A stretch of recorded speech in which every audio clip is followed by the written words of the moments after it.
Christy from Inity, and today we're going to talk about amplifying your identity. So last week, Jamaica's High Court ruled that a school was within its rights to demand that a young girl cut off her dreadlocks in order to attend school. I believe she was about 7 years old.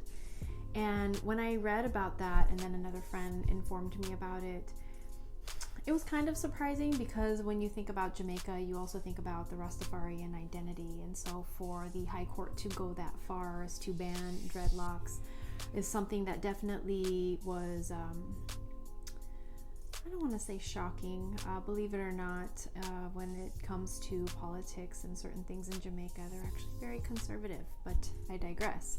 I did learn that a couple of days ago, the young girl was allowed to attend classes without having to cut off her locks, thank goodness. But it got me to think about not so much the laws that are in place in certain areas that, in a sense, infringe upon one's ability to express one's identity, but more so it got me to think about, the unsaid biases that we sometimes bow down to in order to avoid negative consequences in the workplace, in education, in the arts. So I know that we oftentimes adjust to the time and place kind of thing. So for instance, if you're going to a business meeting, you'll most likely show up in a suit over, shorts, a tank top, and some flip-flops, just depending on the type of meeting and company, right? Or if you are going to a wedding, you'll most likely put something on that's formal. But nowhere in there is a valid rule to tone down cultural elements, your identity. And you don't want to do that, especially if you're super proud of your roots and you always want to express it in various ways.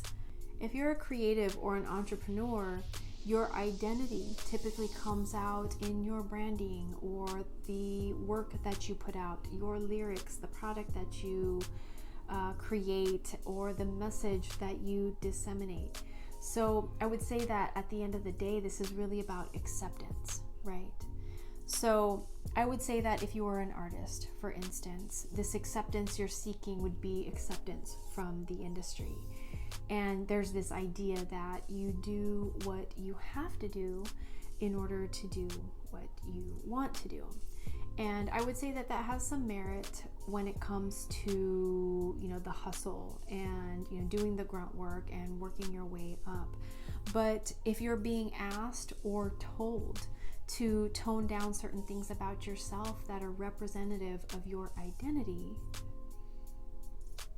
I would say no. And it's really up to you to decide how that request makes you feel, because if it doesn't make you feel good, if it doesn't feel right, it most likely isn't.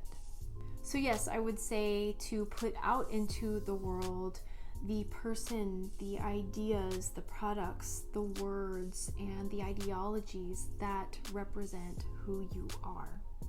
So you might think that this is really easy for me to say because I work in the creative world and I don't show up to an office Monday through Friday, so it's different for me. And I understand that, but I want to say that this is about something much bigger, because this is about dismantling colonial mentalities that set these rules about what is acceptable when expressing one's identity. Look, I'll say go ahead and do what's right for you, okay?